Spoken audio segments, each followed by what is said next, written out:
Nah, halo, Halo. selamat malam, Mulki. Ya, selamat malam Mbak Gita.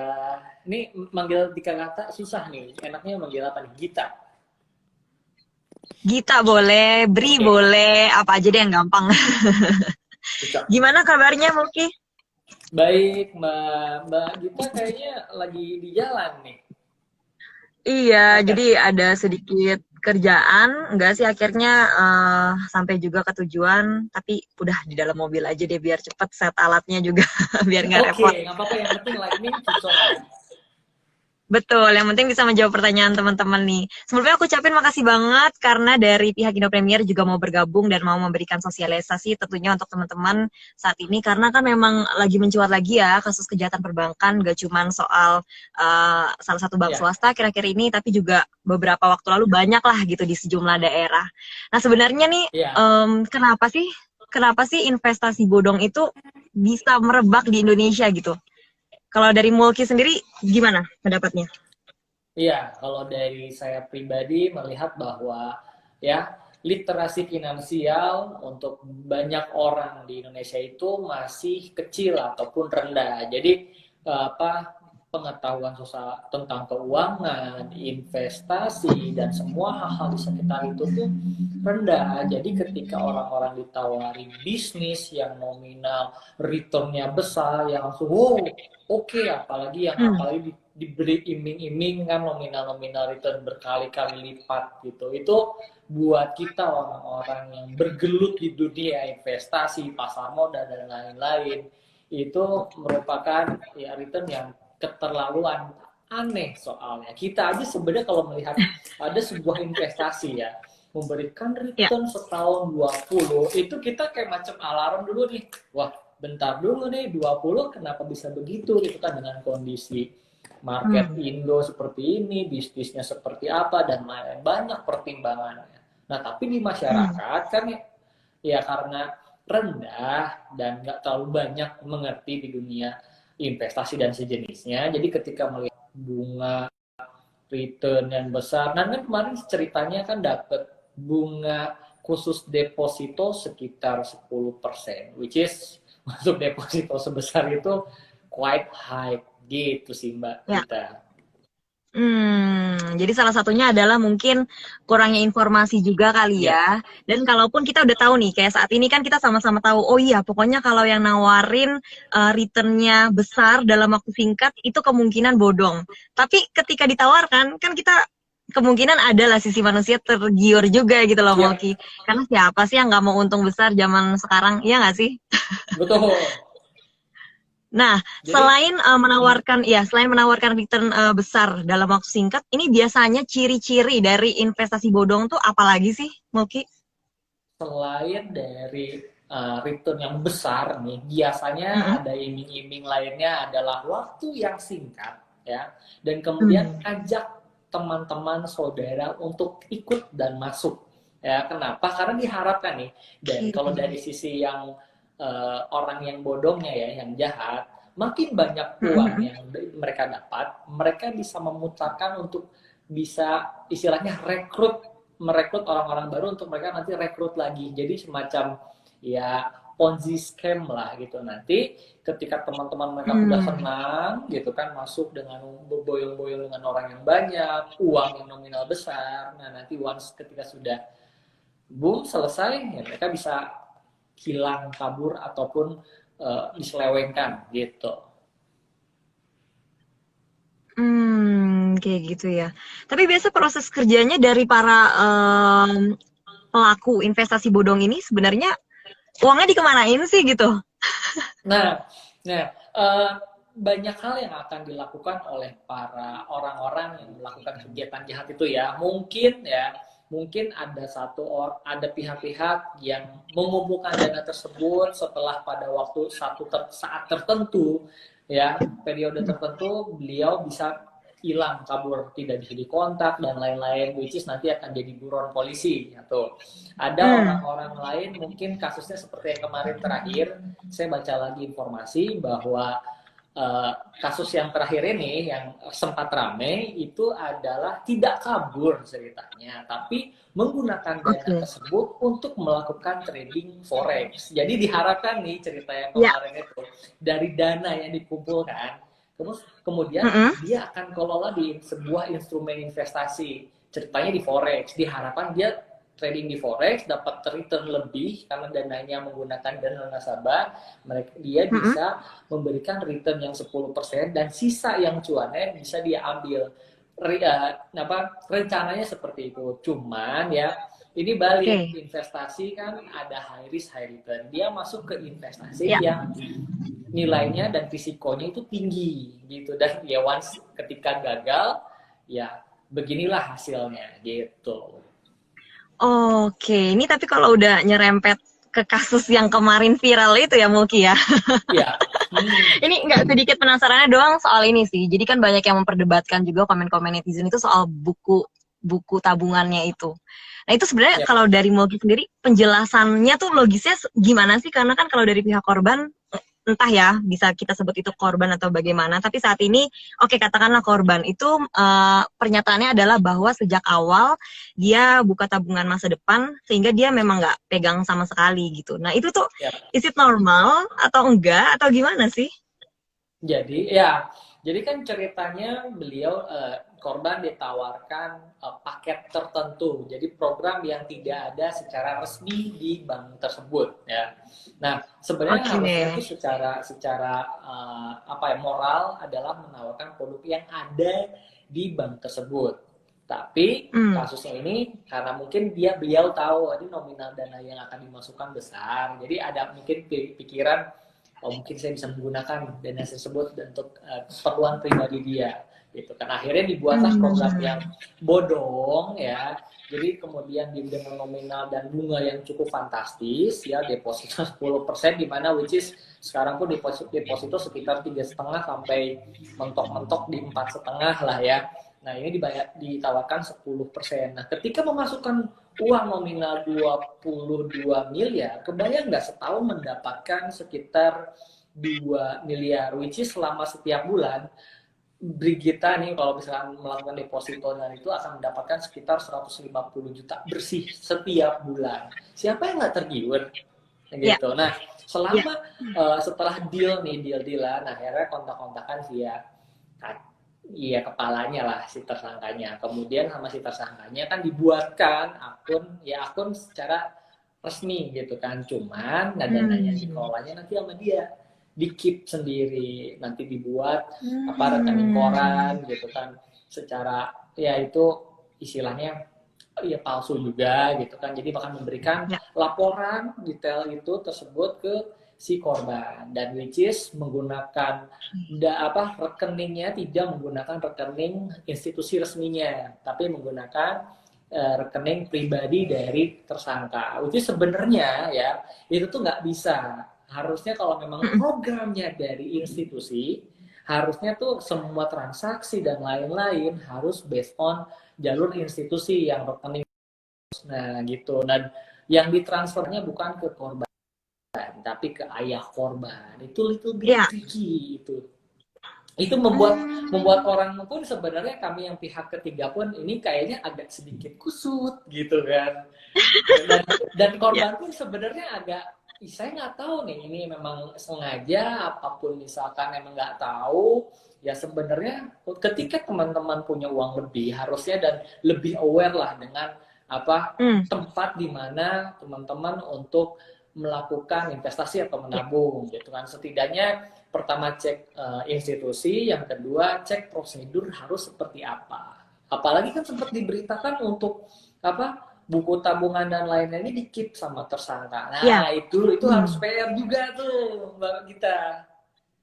Jadi seharusnya buku tabungan itu kita yang pegang dong, benar gak sih? Iya, harusnya kita yang pegang. Jadi kita bisa kontrol, terus kita juga sekali-kali melakukan verifikasi sendiri, datang ke bank gitu kan, cek secara manual ke CS tellernya dan lain-lain untuk mengetahui seperti apa sih pergerakan apa yang kita tabung itu yang sebenarnya sempat jadi kayak macam ganjalan buat saya ini kok nggak dicek gitu kan, percaya aja gitu. Iya. Jadi kan semua hal apapun yang kita kerjakan ya Mbak Gita juga, Mbak Gita kalau misalkan bekerja kan biasanya harus melakukan verifikasi, dapat skrip dan lain-lain, tetap harus dibaca dulu, dicek. Kalaupun ada bahannya, Mbak kan pasti melakukan googling dulu apakah benar nih, ataupun nanti bisa memberikan opini pribadi gitu di sebuah misalkan materi yang akan dibawakan. Oke. Berarti ini catatan pertama nih ya untuk teman-teman dan juga sobat iPod yang nonton adalah buku rekening pastinya harus si nasabah yang pegang ya. Meskipun seberapa bilang apa ya, seberapa eratnya hubungan kita deh misalkan sama orang tersebut, atau misalkan kita percaya banget deh, atau ibaratnya saudara kita sekalipun, tetap buku tabungan kita, kartu ATM seharusnya tetap kita yang pegang gitu ya. Dan itu menjadi tanggung jawab kita pribadi juga ya Mulki ya. Oke. Nah kalau soal aliran dana itu aku sebenarnya agak bingung sih. Kenapa dia bisa transfernya ke orang tuanya? Ini mengecoh atau kayak gimana Mulki penjelasannya? Nah, boleh nggak gitu kalau jadi secara detailnya saya belum update yang terbaru lagi, tapi yang terakhir adalah untuk transfer dana nasabah dan bunganya itu langsung ke orang tua. Nah, ini pun sempat dipertanyakan oleh kuasa hukum dari pihak institusi, menyatakan bahwa lah ketika dikirim langsung dari personal ke personal dan bukan ke korban, malah ke orang tua, itu pun sebenarnya jadi pertanyaan dari kuasa hukum institusi, kenapa kamu nggak ngecek, malah nggak mendiamkan. Jadi kan baru lapor di akhir-akhir di awal tahun ini kan, itu karena laporan dia ngecek sendiri, itu sempat jadi pertanyaan dari tim kuasa hukumnya gitu. Oke. Iya ya, jadi seharusnya memang ketika kita nabung terus kita tahu bahwa kan dia dapat dari rekening koran itu sih, cuman ya karena yang dia bilang katanya fiktif. Tapi kan ya kalau lagi-lagi ya, kalau misalkan buku tabungannya kita pegang, kartu ATM-nya juga kita bisa cek, dan ternyata bunganya nggak masuk di kita, ya harusnya kita curiga sih. Ya. Ya, ini tadi juga ada pertanyaan nih dari, ya gimana Mulki, boleh lanjutin dulu? Jadi selalu ingat ya, makin besar dana yang kita tabung, investasi atau apapun, kita sebenarnya harus lebih ekstra aware ya, untuk melakukan verifikasi sendiri, itu kan pengecekan sendiri, review sendiri dan lain-lain. Ini jadi kayak macam alarm lah buat kita untuk semuanya supaya berjalan dengan lancar, tidak ada yang miss seperti ini seharusnya ya. Benar-benar. Ini jadi pelajaran banget juga sih sebenarnya ya, dengan mencuatnya ada kasus ini. Jadinya kita juga sama-sama bisa belajar nih ya Mulki ya, supaya jangan sampai kita jadi korban selanjutnya. Jadi kalau tadi kan ternyata uangnya itu digunakan untuk forex ya. Ini ada yang tanya, jadi kalau forex itu termasuk investasi bodong atau enggak? Ya. Investasi forex sendiri ya itu bukan merupakan investasi bodong. Jadi ya sama seperti saham, investasi di produk foreign exchange ya, forex yang sering kita dengar itu sebenarnya adalah salah satu produk dari instrumen keuangan ya. Derivatifnya lagi kan istilahnya levelnya tuh, kalau saham reksadana tuh di level segini, nah si forex itu ada di bawahnya, dan ini jauh lebih berisiko ya. Kenapa? Karena kan itu kebanyakan adalah melihat pergerakan dari mata uang, misalkan euro ke dolar, pound sterling terhadap rupiah dan lain-lain. Nah, untuk pergerakannya sendiri ya, itu bisa 24 jam, dan pergerakannya tuh bisa naik turunnya dalam waktu yang cepat, dan pergerakannya cepat gitu. Itu yang sebenarnya harus kita ketahui. Kalau saham kan kita analisisnya laporan keuangan perusahaan gitu kan, kemudian performa perusahaan, proyeksi dan lain-lain, seperti yang biasa kita ajarkan gitu kan sehari-hari. Nah, untuk forex sendiri dia ada dunianya sendiri,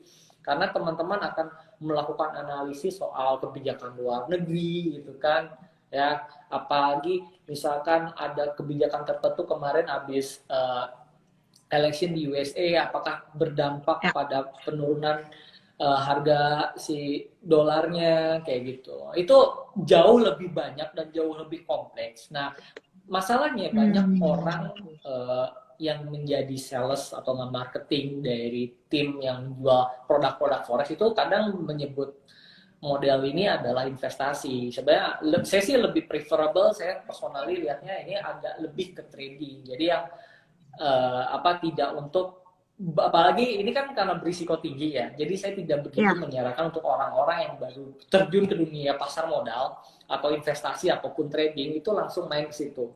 Gitu. Ini karena sangat berisiko.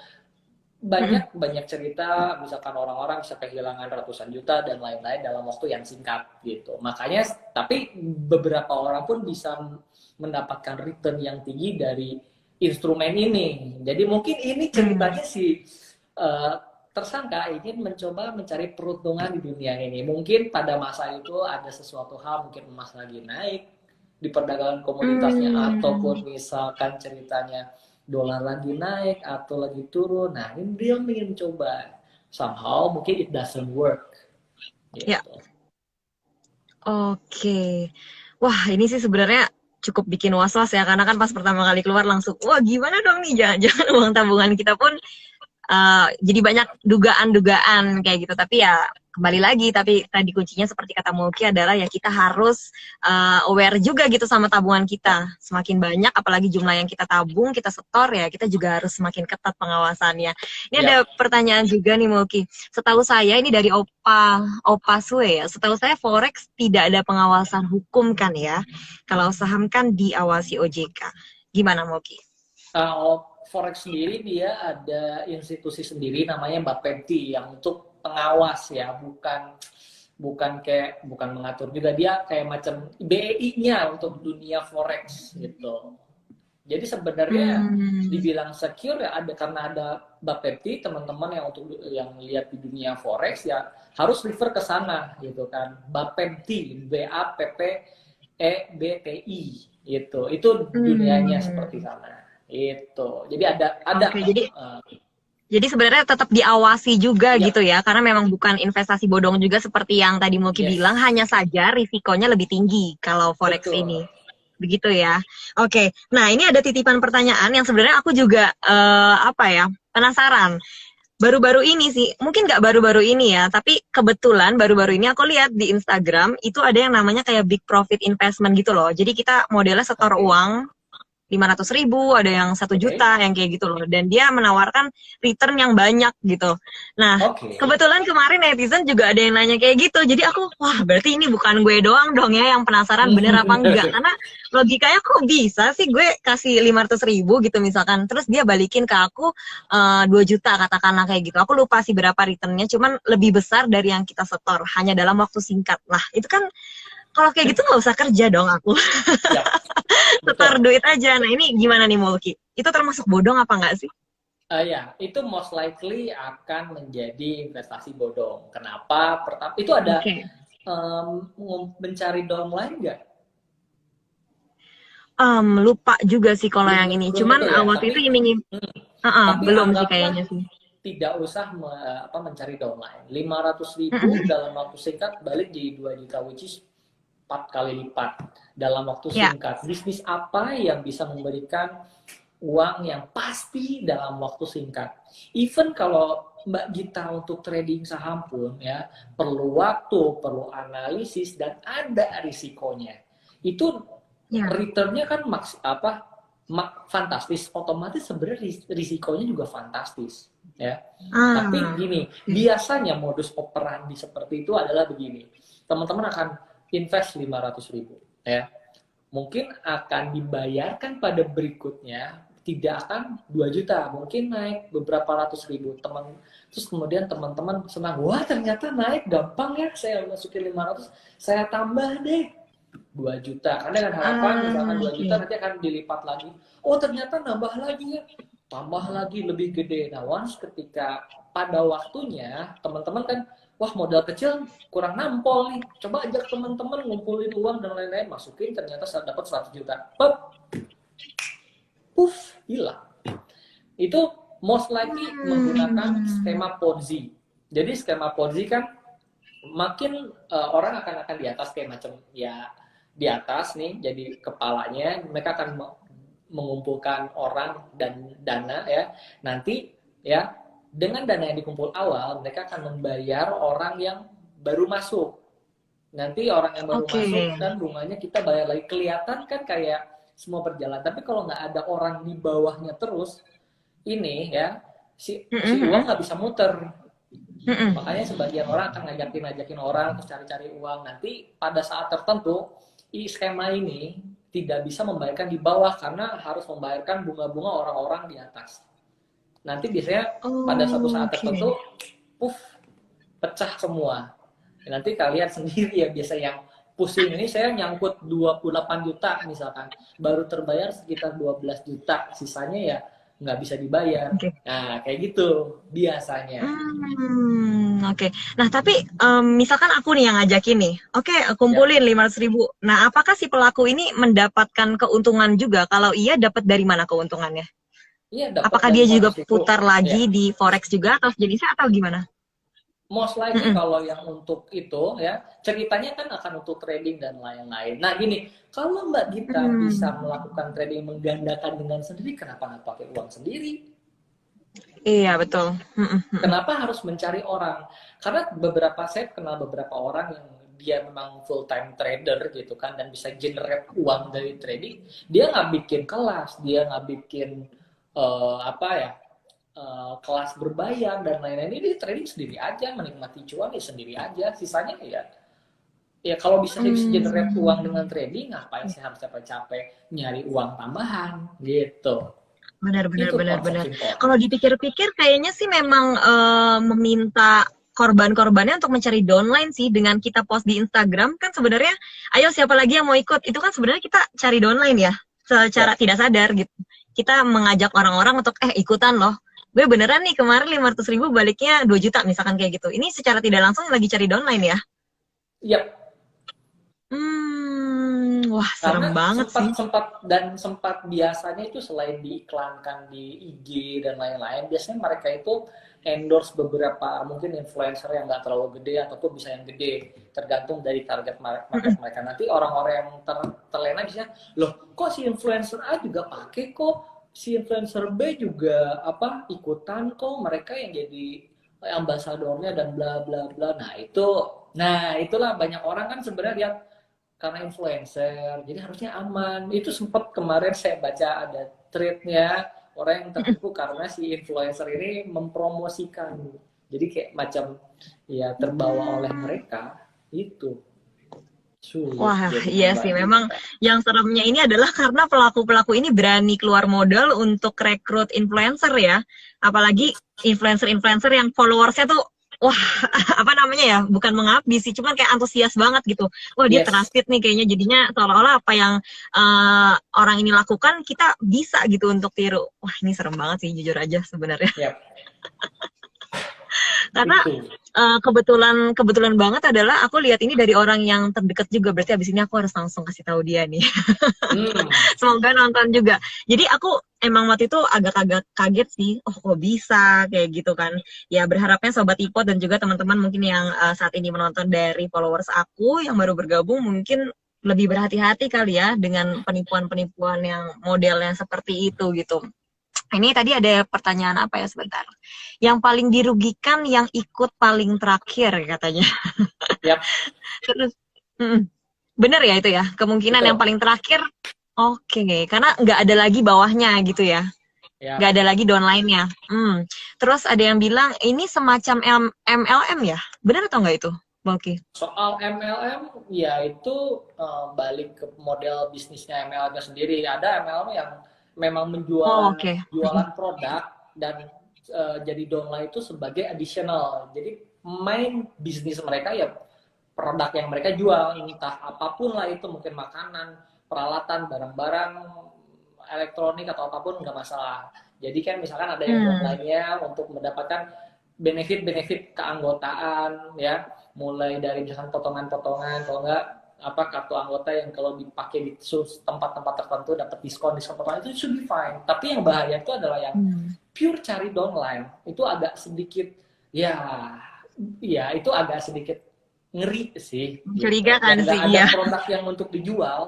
Iya, benar. Benar, benar, Konsepnya benar. ketika ada produk yang dijual, berarti mereka itu melakukan bisnis, bisa generate money, generate revenue, Hmm. which is nanti ada ke Hmm. income.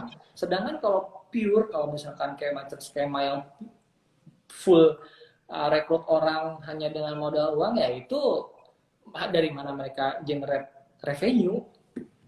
Iya, iya, iya, benar-benar. Jadi emang sih aku juga sering dengar soal itu. Berarti pernyataan ini benar ya, ketika kita diajakin entah itu MLM atau apapun itu, kalau nggak ada produknya, kemungkinan kemungkinan itu bodong, begitu ya, Mulki ya. Bisa bisa Ya, dibilang mengarah ke situ ya.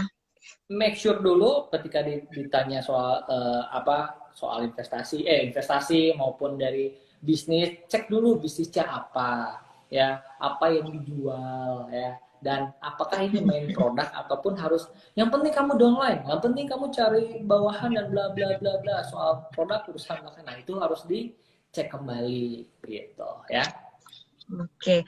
Nah, ini ada dari teman-teman juga nih dari Eriko. Tidak semua skema Ponzi seperti itu kok. Ini ada yang Oke. kontra. Nah, itu gimana, Mulki, penjelasannya? Soal skema ya, karena saya belum begitu bukan begitu ahli, cuman most time yang ada di market untuk soal skema Ponzi kan balik lagi ada produk yang dijual apa enggak. Iya. Itu soal generate revenue dulu sih yang jadi concern. Mau sistem MLM juga nggak masalah, mau Ponzi nggak masalah kalau memang ada produk yang untuk generate dan bisa nutup untuk biaya-biaya ke bawah, harusnya fine, nggak masalah. Tapi kan yang kalau misalkan dicek bisnisnya cuma nyari-nyari orang, terus generate revenue-nya dari mana? Itu concern saya. Gitu Mbak kita. Oke. Nah, jadi pas banget hari ini kan ada salah satu kasus yang mencuat lagi nih. Ya, apa tuh?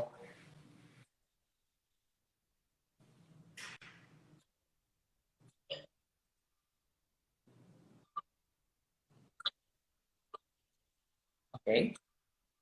Jasa manajer investasi seperti itu gitu. Dan bagaimana supaya kita tidak menjadi korban lagi-lagi gitu kan. Karena kan lagi-lagi kalau kita udah percayain uang kita, ya kita percaya pertama sama jenis perusahaannya dulu. Kayak yang ini kan kita udah percaya banget nih gitu kan. Terus ya gimana sih gitu loh supaya kita tuh jangan sampai menjadi korban lagi, jangan sampai kasus ini tuh terjadi lagi gitu, Moki. Oke, yang pertama punya dulu mindset apa yang kamu dapat. Uang yang susah payah dicari dengan kerja dan lain-lain. Jangan sampai hilang tanpa bekas karena dengan iming-iming return gede. Ya, itu dulu satu. Oke. Okay. Karena ya iming-iming berkali-kali lipat dengan tanpa susah payah tuh sounds too good to be true, ya. Kemudian ketika sudah tahu bisa ditawarkan yang reasonable, ya, return yang masih masuk akal, cek dulu bisnisnya seperti apa, ya. Jangan sampai ya asal masuk-masuk aja gitu kan, percaya-percaya aja. Kan dalam hal apapun kita harus melakukan verifikasi dan checking, ya, masuk ke sebenarnya teman-teman kalau misalkan Mbak Gita masuk ke dunia infotainment atau nggak di media, kan Mbak Gita juga riset di media itu seperti apa, posisi saya tuh misalkan jadi presenter, kurang plus minusnya seperti apa, challenge-nya seperti apa gitu, kayak macam melakukan analisis gitu. Jadi kurang lebih di bisnis pun sama, untuk investasi juga sama gitu. Oke, jadi harus banyak belajar juga sih Yes, sebenarnya ya. betul. Jangan cuman asal tergiur sama keuntungannya Ya, aja. Ini teguran juga sih sebenarnya buat aku. ya. Karena ya kadang-kadang kita mungkin saking banyaknya referensi ya saat ini. Udah gitu balik lagi kalau misalkan kayak misalkan saham deh. Oke, tanam saham yang blue chip yang mana sih kan kalau kita cari gitu kan di Google gitu munculnya rata-rata artikelnya kan sama gitu. Oh, ini gitu. Tapi kita tidak melakukan verifikasi atau riset ulang. Kebanyakan kan kayak gitu. Oh, ya udahlah ini rata-rata yang top yang inilah kayak gitu. Jadi kita langsung melakukan investasi. Jadi sebenarnya mungkin ini jadi pelajaran juga sih ya sobat Ipot dan teman-teman Ya. sekalian supaya kita harus mau capek-capek dulu lah ya daripada nanti jadi korban 5 tahun kemudian. Ya. Jangan sampai kayak gitu juga ya. Ya, bahkan sebenarnya Mbak Gita, untuk pemilihan saham pun kan kita ada kelas ya, untuk gratis untuk para Ya. sobat ipot gitu kan, biar kita tuh nggak asal masuk aja. Mungkin Mbak Gita misalkan tipe orang konservatif gitu, nggak bisa saya tiba-tiba jurus Mbak, wah Mbak Gita nih orangnya ini udah masuk saham A gitu kan. Tapi ternyata Hmm. profil risiko Mbak itu Mbaknya kan sibuk kerja, nggak ada waktu buat mantau gitu kan. Berarti pilihan yang bisa saya rekomendasikan ya nggak langsung saham sendiri, tapi mungkin reksadana yang kan udah ada Ya. orang yang pengelolanya gitu kan. Dan Mbak Gita bisa melakukan pengecekan seperti itu. Jadi nggak langsung yang ikut yang rame apa masuk gitu kan. Nanti ketika masuk kan Mbak Gita bingung, loh saham apa ini gitu kan. Terus tiba-tiba Hmm. harga turun, bingung kan. Ini gimana Ya. kinerjanya, apa bagus apa enggak. Kalau naik sih syukur, kalau enggak ya. Iya. Oke. Nah, ini sebelum kita boleh ya untuk lihat-lihat sedikit pertanyaan-pertanyaan dari Sobat Ipot yang udah bergabung saat ini. Selamat datang juga mungkin kalau ada yang baru bergabung. Ini ada yang menarik nih dari Pas.Collection. Apa semua deposito ada bukti fisik kepemilikannya? Saya deposito di salah satu bank. Buka depositonya, saya pergi ke bank. Tapi pembukaan deposito semuanya melalui online dan gak dikasih bukti fisiknya. Nah, ini gimana, Moki? Nah, setahu saya ya kalau zaman dulu diberi bukti fisiknya ya kayak macam apa ya, kertas ukurannya nggak terlalu gede kayak kertas cek lah. Tapi kan kalau sekarang serba online, jadi mungkin dari mereka untuk reduce apa paperless lah Ya. dan lain-lain, jadinya semua by online by system. Nah, kalaupun misalkan teman-teman nih butuh bukti dan lain-lain, coba datang ke customer service-nya, coba tanya ini bisa dalam bentuk print apa enggak, atau enggak misalkan ini khusus online jadi tidak ada dalam bentuk fisik, di measure dulu ke customer service-nya.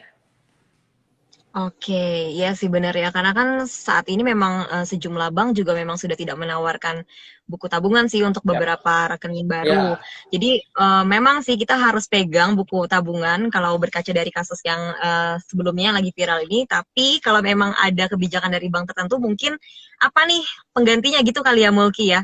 ya Kalau nggak ada betul. buku tabungan, kita ceknya kemana? Kayak gitu kita harus cari tahu juga kali apa yang ditawarkan sama bank tersebut ya. Ya betul. Oke, nah tadi kan kita udah ngomongin nih soal investasi bodong, terus juga investasi itu kan sebenarnya diawasi sama OJK juga ya, Mulki ya.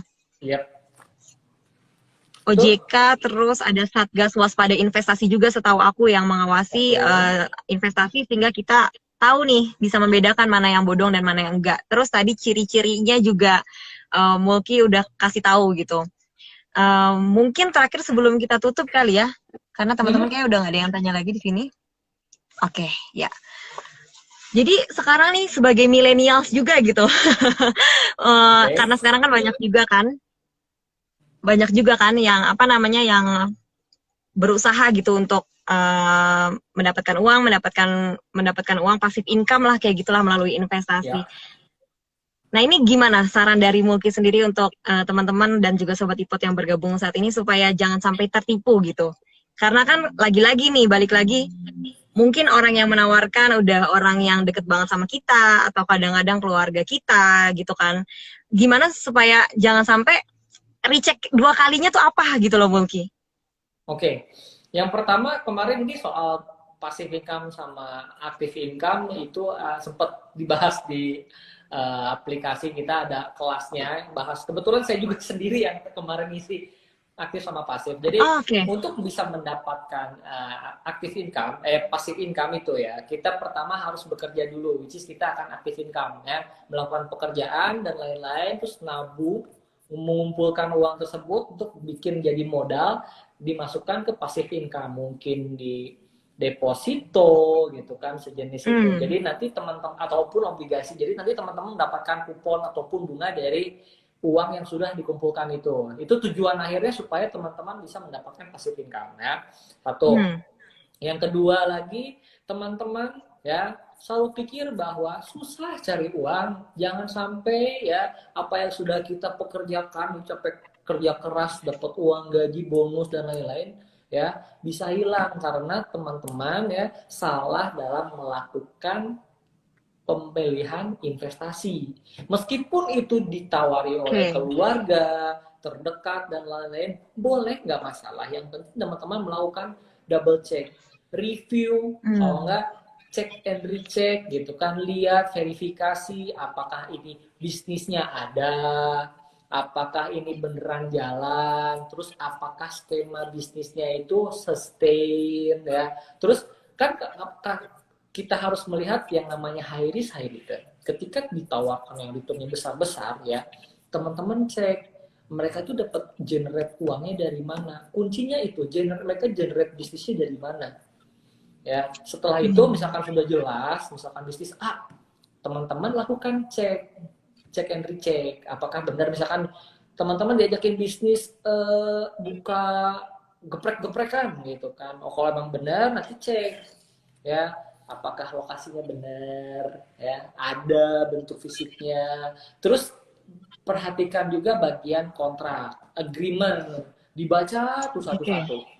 Memang capek, cuman kan sepadan apa yang akan kita investasikan ya, nominalnya dan lain-lain.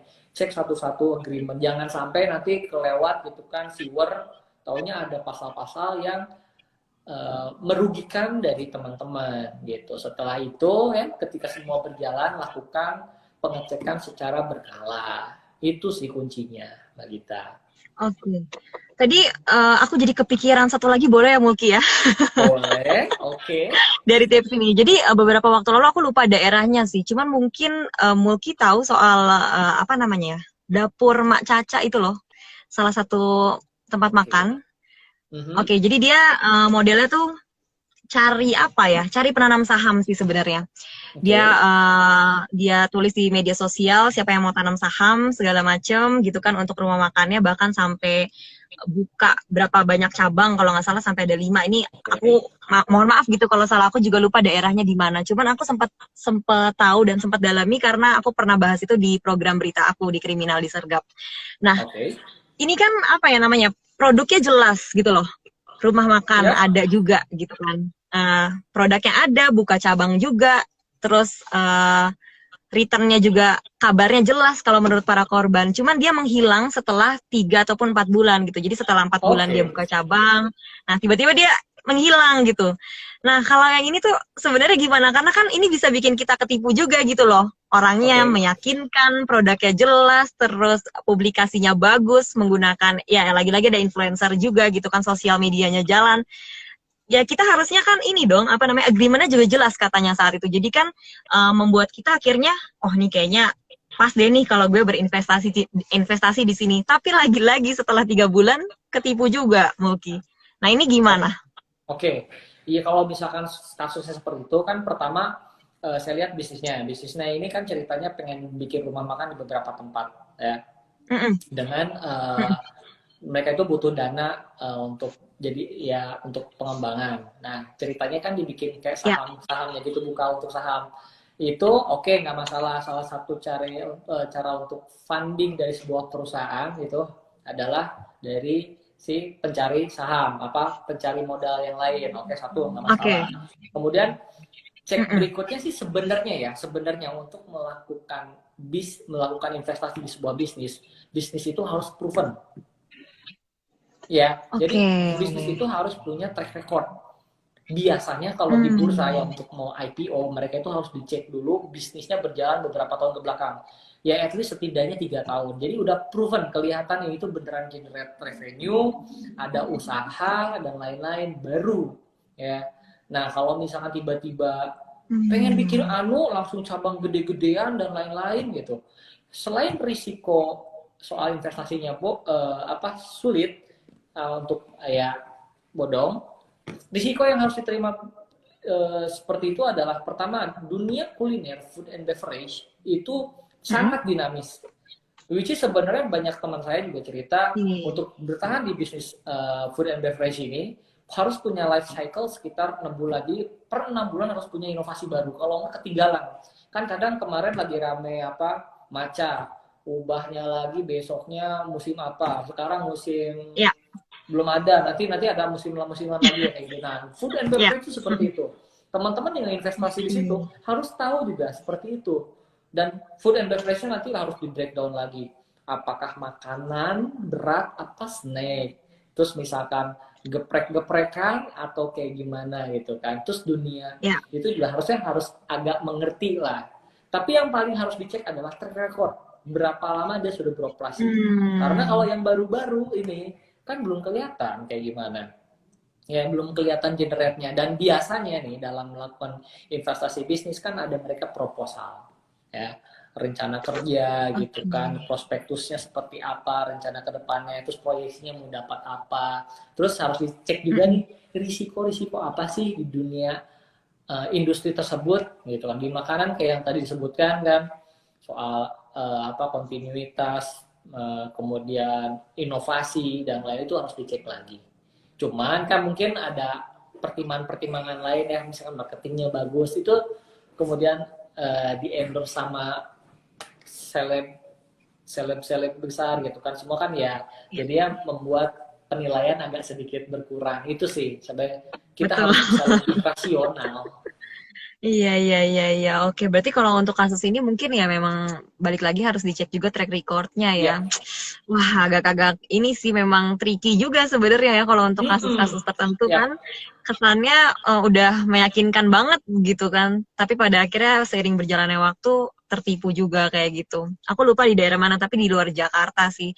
Ya, semoga ini pelajaran juga untuk teman-teman ya tadi Ya. dari beberapa kasus karena kan banyak banget ya setiap harinya ada aja gitu kejahatan kasus-kasus kejahatan Iya. perbankan, arisan online itu biasanya tuh arisan online tuh selama pandemi ini banyak banget loh Oke. Ya, yang ini saya juga ketipu ya. juga. Saya juga sempat dapat info beberapa orang kalau mereka biasanya ada Mm-mm. info-info apa yang apa Instagram Ads yang arisan tapi bisa generate revenue. Gimana ceritanya? Kalau yang arisan biasa-biasa aja kan nggak ada untung, nggak ada rugi. Yang penting ngumpul. Paling banter Iya benar, buat bayar-bayar makan. Ya, generate dari betul. mana? Ini juga bingung sih karena arisan itu kan tradisinya ya apa ya kumpul keluarga gitu kan ya kumpul-kumpul lah reunian Iya. setiap minggu supaya apa namanya makin akrab gitu ya. Kok bisa tambah banyak? Ini emang Makanya. aku juga selalu bingung sih, selalu bingung. Kenapa bisa kita kumpulin uang misalkan 100.000 lah, terus dijanjikannya 1 juta misalkan kayak gitu. Dapat dari mana gitu kan ya? Lagi-lagi. Pokoknya kalau udah mulai nggak masuk akal, banyak Ya. pertanyaan itu kemungkinannya ke arah investasi bodong. Seperti itu ya, Boki ya. Ya.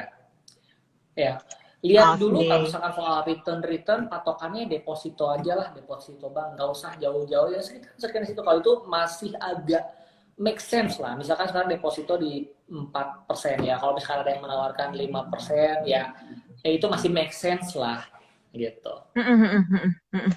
Oke, kalau kayak gitu ya memang sih ya patokan aja sama deposito tadi berapa return yang bisa didapatkan karena itu udah paling masuk akal lah gitu. Kalau Yes. investasi-investasi lain kan melebihi dari 4% itu ya kita harus mulai tanda tanya. Betul. Apalagi kalau kita nggak ngapa-ngapain kan ya. Kayak tadi yang big profit investment ini jangan sampai ya. Semoga jangan sampai ada di sini yang menjadi korban. Amit-amit ya. Oke, Bogi kayaknya cukup untuk hari ini. Terima kasih banget loh ya, karena udah membantu untuk mau meluangkan waktu dan juga memberikan sedikit pencerahan sih. Karena jujur aja dari awal mulanya seperti kasus yang bank itu mencuat gitu kan, terus menimbulkan banyak pro kontra biasalah dari netizen juga. Jadi kita perlulah gitu ada pencerahan-pencerahan supaya kita jangan sampai jadi korban berikutnya di Yes. investasi bodong apapun itu gitu. Terima kasih banyak untuk Muki. Kayaknya di sini fansnya banyak juga deh tadi yang titip salam. Oh, oke. Tapi udah udah kekubur komennya. Berarti terima kasih banget pokoknya untuk Muki saat ini udah bisa meluangkan waktunya. Sukses selalu juga untuk karirnya di Indo Premier. Next time Oke. kalau ada topik-topik tertentu yang kita bisa discuss bareng-bareng lagi sama teman-teman juga semoga masih berkenan nih ya untuk hadir dan Oke. juga gabung di IG Live. Terima kasih banyak sekali lagi. Selamat malam, selamat beraktivitas dan beristirahat sih pokoknya ya. Kayaknya udah malam soalnya. Dadah. Oke, sip. Dadah, terima Mbak kasih. Gita juga semangat ya.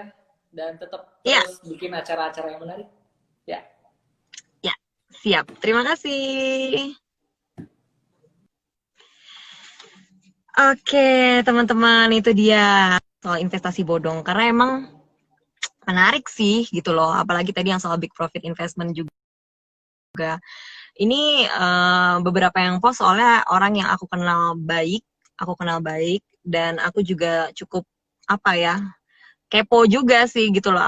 aku cari tahu juga akunnya yang menawarkan big profit tersebut gitu kan. Udah gitu followersnya banyak. Udah gitu metodenya kayak repost juga. Jadi kayak banyak banget yang kayaknya gue tertarik deh nih buat join gitu kan. Jujur aja aku nggak tertarik sih ketika tahu kita diminta setor 500.000 dijanjikan keuntungan besar gitu, karena malahan mencurigakan balik lagi. Jadi kuncinya itu sih, kalau mulai timbul pertanyaan kok bisa ya dapat duit dari mana nih sebanyak ini gitu. Nah itu mungkin kita harus cari tahu lagi kali ya, supaya jangan sampai kita menjadi korban investasi bodong.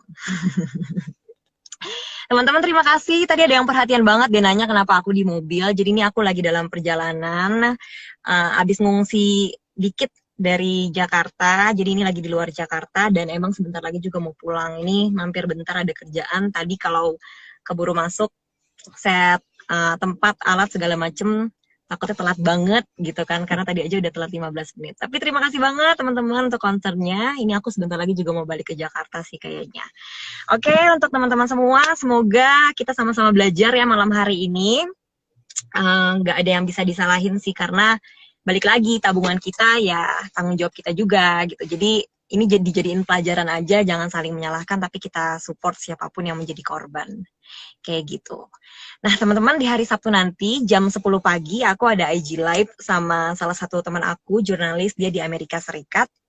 Ini menurut aku seru sih dan menarik banget karena ternyata ada banyak banget perbedaan, ada cukup banyak lah perbedaan, terutama secara budaya kali ya, menjadi seorang jurnalis di Indonesia dan juga di Amerika Serikat, kayak gitu. Terus mungkin pola kerja juga ada yang berbeda, karena kan beda budaya, beda karakteristik juga. Jadi akan menarik banget sih, karena aku juga belum tahu banyak, cuman sedikit aku kulik, biar surprise juga nanti ketika kita diskusi di hari Sabtu jam 10 pagi. Kenapa jam 10 pagi? Karena ada perbedaan waktu dengan Amerika Serikat, jadi menyesuaikan. Supaya teman aku di sana juga enak, nggak kemalaman, nggak terlalu subuh juga. Karena kalau jam 7 malam di dia tuh lagi subuh. Semoga teman-teman berkenan untuk hadir hari Sabtu nanti jam 10 pagi. Terima kasih juga untuk teman-teman yang udah gabung join hari ini. Semoga sekali lagi ilmunya berguna dan kalau yang ketinggalan bisa dicek di IGTV aku ya. Terima kasih semuanya. Selamat malam, selamat beristirahat.